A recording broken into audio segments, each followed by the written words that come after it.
Hace algunos años en el canal hice un video sobre jugadores chilenos que habían explotado tarde su potencial o su nivel. Siento que es un tema muy interesante y que vale la pena hacerle una especie de remake, con mejor calidad obviamente, y más casos. Cuando hablamos de jugadores que explotaron tarde, hacemos referencia a futbolistas que demostraron su nivel, su máximo rendimiento en una edad algo más tardía de que de costumbre. Generalmente los jugadores muestran su máximo nivel antes de los 25 años, pero los jugadores que iré mencionando son las excepciones a este caso. Si el tema les quedó claro, gente, podemos comenzar. Antes de comenzar con el video, les presento al patrocinador de este canal, a OneXBet, una de las casas de apuestas más famosas y confiables del momento. Si quieres mejores cuotas y más oportunidades para ganar, OneXBet es el lugar perfecto, donde vas a poder utilizar tus conocimientos deportivos para obtener y generar ingresos. Además, al registrarte usando mi código promocional de RetroFood, obtendrás un bono del 100% en tu primer depósito. Solo tienes que hacer clic en el primer comentario fijado para registrarte. Está de más decir que esto es solo para mayores de 18 años. No pierdas esta oportunidad en OneXBet y comienza a ganar desde ahora.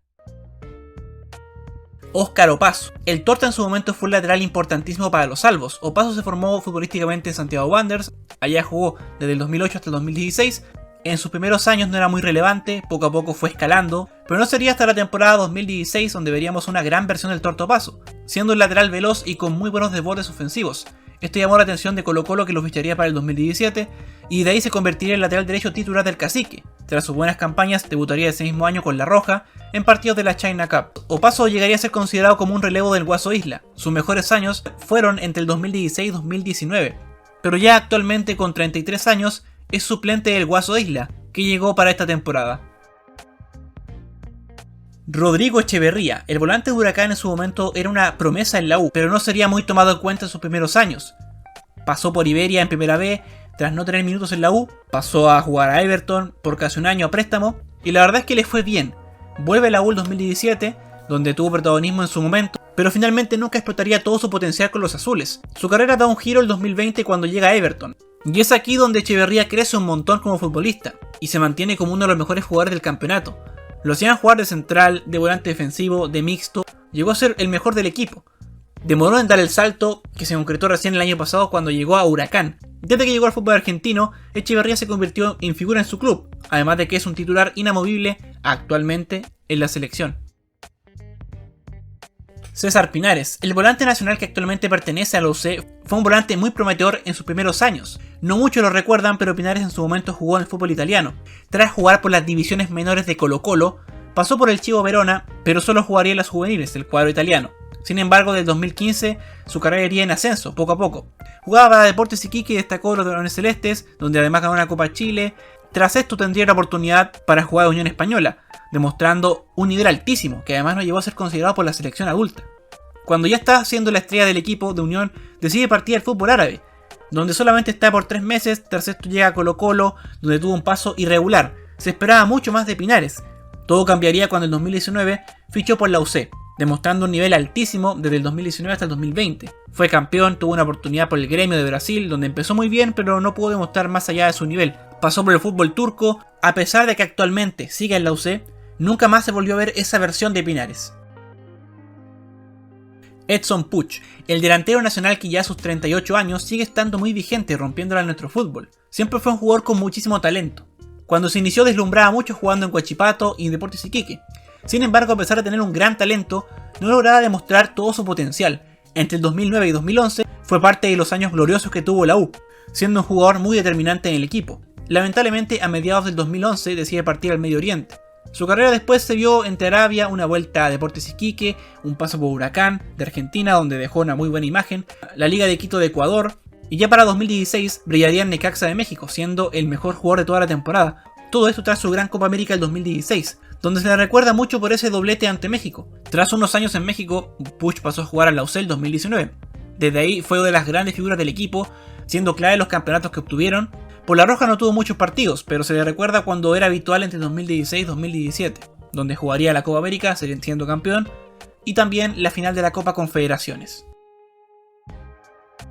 Pedro Pablo Hernández, uno que llegó a nuestro fútbol como todo un desconocido, pero se ganó la hinchada de O'Higgins en su momento. El Tuco era un jugador prácticamente normal en el fútbol argentino. A mediados del año 2013 llega a Rancagua, donde se convierte en ídolo de O'Higgins ganando 2 títulos, y disputando una Copa Libertadores con el cuadro celeste. El volante era la principal estrella del club, Solo le bastó un año para dejar su huella. Tras esto partió a Europa para jugar en el Celta de Vigo, donde fue un jugador bastante importante para el cuadro español por casi 4 años.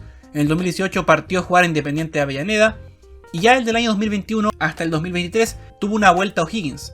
A nivel de selección el Tucu siempre fue cuestionado al principio, pero dentro de todo fue un jugador que respondió, que aportó un montón al equipo, principalmente cuando fue campeón de América en 2016, un jugador que dio un giro total en su carrera a la edad de 27 años.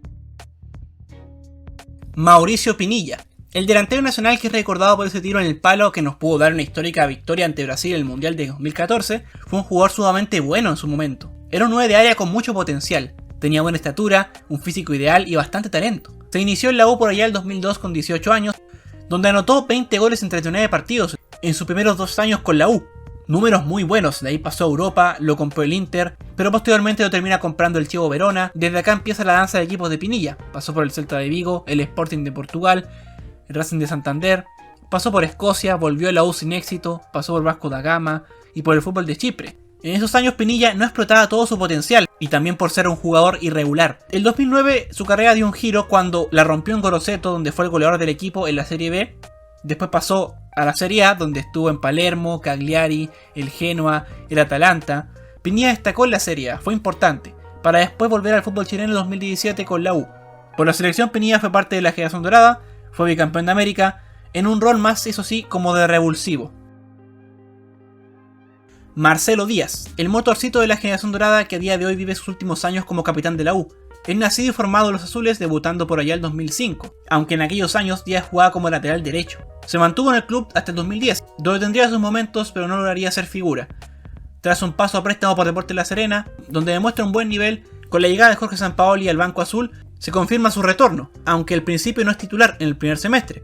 Poco a poco fue ganándose su lugar hasta llegar a ser clave en el tricampeonato, la Copa Sudamericana y la buena Copa Libertadores que tuvo en 2012. A Marcelo Díaz se le conoció mucho en su momento como el Xavi de Sudamérica, se le apodaba así por su gran Copa Sudamericana con la U. Y es así como parte a Europa, donde juega por el Basilea de Suiza, pasa por el Hamburgo de Alemania y por el Celta de Vigo de España. Tuvo un paso por Pumas de México, Racing Club de Argentina, Libertad de Paraguay. Ya el 2023 volvió a Chile para jugar en Audax. Ya a nivel selección fue muy importante, clave también en el bicampeonato de América y jugó el Mundial de Brasil 2014. Esteban Paredes, el histórico delantero que hace poco fue noticia por su retorno a las canchas en Santiago Morning, fue uno de los mejores delanteros de los últimos años en el fútbol chileno, goleador histórico de la primera división de Chile, un récord que se logró el año 2019. La carrera de Paredes para mí pudo haber sido mucho mejor. Se inició jugando para Santiago Morning, donde se mantuvo jugando por varios años en el club, siendo el mejor jugador del equipo.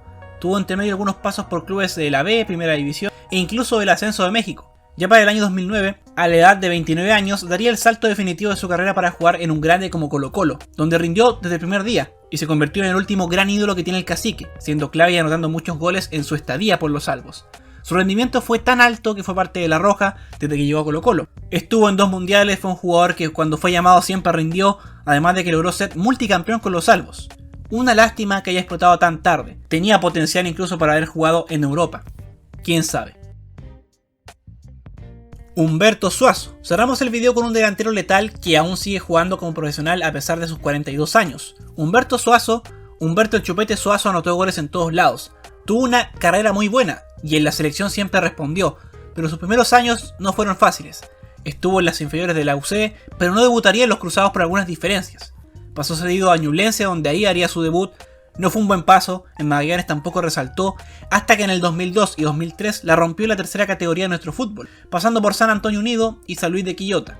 Eso le permitió dar el salto a primera división para jugar con el Audax, donde le iría muy bien. Con esto llegó el 2006 a Colo-Colo, donde esto marcaría un antes y un después en su carrera, donde el Suazo logró títulos importantes y se catapultó como de los mejores delanteros del momento, siendo goleador del mundo el 2006. En el 2007 se iría a México para jugar por el Monterrey, donde es uno de los máximos ídolos del equipo. Fue el goleador histórico, un récord que se rompió hace muy poco. Tuvo un breve paso por el Real Zaragoza de España, donde respondió, pero fue un tiempo muy breve que estuvo jugando. Volvió a Colo-Colo en el 2015, después se retiraría brevemente para volver al fútbol tiempo después. En la selección jugó 2 Copas Américas, un Mundial y fue el máximo goleador de las eliminatorias rumbo a Sudáfrica 2010. Sin duda Suazo merecía jugar más tiempo en Europa. Calidad tenía de sobra. Y bueno gente, creo que este video llega hasta acá, creo que ya me extendí bastante, espero que les haya gustado. De ser así, no olviden dejar su like y también suscribirse al canal para más contenido como este. Si tienen más ideas pueden dejármela en los comentarios, me serán de gran ayuda para un futuro. Así que en fin, adiós amigos, adiós mundo del fútbol, chao chao.